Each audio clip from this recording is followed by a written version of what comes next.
company, Native Realty, focusing on Fort Lauderdale, Fat Village, Flagler Village, Deerfield, Pompano Beach, getting into Boca now, and doing restaurant second gen, also doing office space. We've got some really cool spaces that we're listing. If you want to know more about it, go to Native Realty, nativere.com. Happy to be part of the family with Jamie Sturgis, Sarah, Amanda, and also Dan now. Anyway, so what we want to talk about today is what's going on in food.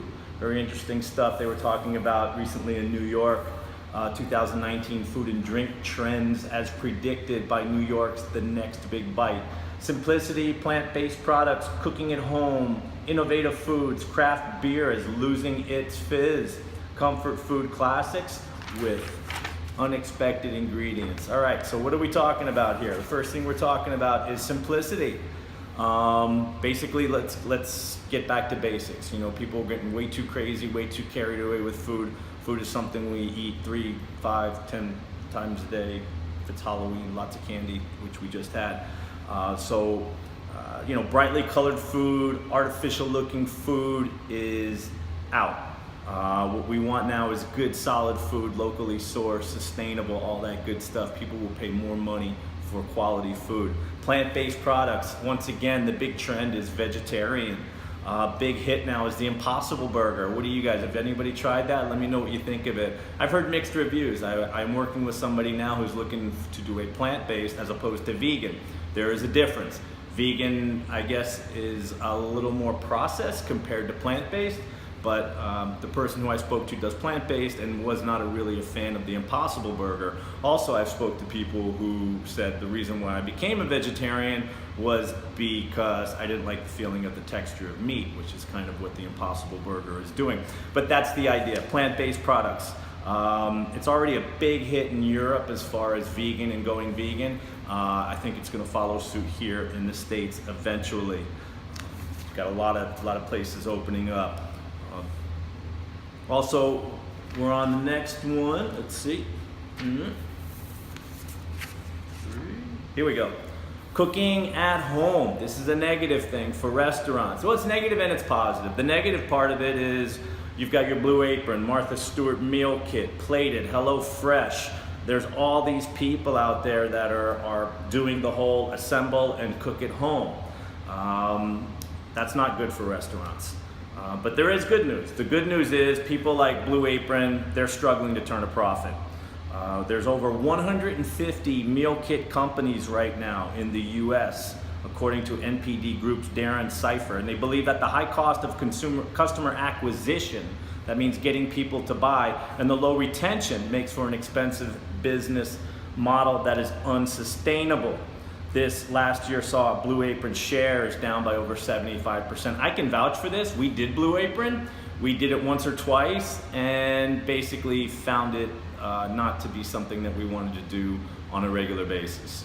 So while it was fun a couple of times, after a while it kind of loses its charm. How about you? Have you tried any of the food prep companies? What did you think? So also, what's happening now is restaurateurs are reacting. How are they reacting? Some chefs are actually selling to-go packages where you can assemble them at home. Some of them are doing bento boxes, which seem to be very popular now. They get a bento box, pick it up, and you can eat it at home. So the next thing is innovative food. So people are looking for innovative foods. Let's see. Innovative foods. Intense spices. So let's start thinking about like fennel, fenugreek, nutmeg, red chili, all that kind of stuff. You get the idea. Indian food. I'm working with a customer right now, or working with a client who's looking for an Indian restaurant. Indian food, Indian cuisine is probably one of the hottest sectors right now, going along with vegan and plant-based, which those two are actually kind of compatible, because a lot of Indian food is vegetarian, but it's also very flavorful. So that put those two together, and Indian food is definitely something to keep an eye on, and something that landlords of shopping centers and spaces should really consider getting in. Also think about things like Punch Bowl Social, which is supposedly going to be opening up in Miami soon. We'd love to get them up here in Fat Village, so if anybody knows what's going on with Punch Bowl, I got a beautiful church that they'd look great in. Anyway, that's the kind of stuff we're looking at, innovative.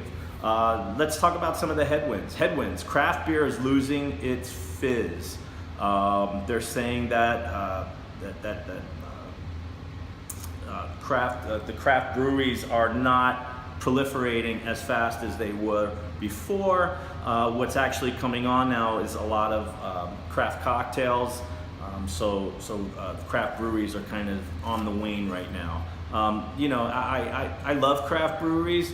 I love the red ales. I love lagers. I love IPAs, as long as they don't smell like you got dropped off in the middle of Humboldt County in California, if you guys know what that's all about. But chocolate, peanut butter beers and saisons with grapefruit and all that, I'm sorry, but you kind of lose me there, and I guess you're losing more of the your paying guests too. And then the last one, which I really see a lot of this, is comfort food classics with unexpected ingredients. You're seeing a lot of innovation going on. Lobster, avocado, think unexpected ingredients and old classics like a sweet ice cream with olive oil and thyme, or shortbread infused with lemons and rosemary. I would like to send a shout out to Chef Eric Baker, who I think is doing this to a T at Maisie's in West Palm Beach on, I think it's Federal Highway. I have a review actually on my site here, YouTube, if you want to check it out. We had a great time there. But what he does is he does comfort food, stuff like your grandmother used to make.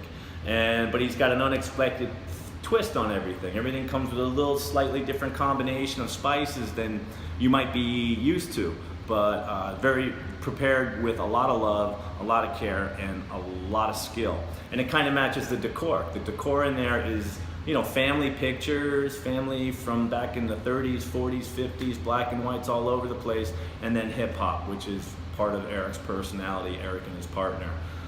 But that gives you an idea of what's going on right now, what kind of trends we can look for going into 2019. If you have an opinion about anything you just heard, or comments, or something you want to add, please throw it down in here. Also remember to like and subscribe. I'm going to start coming out with more videos. I apologize for not coming out with videos lately, but a little transition process here as we move into a new phase of the career. So that's it. If you have any questions, like I said, throw some comments down below.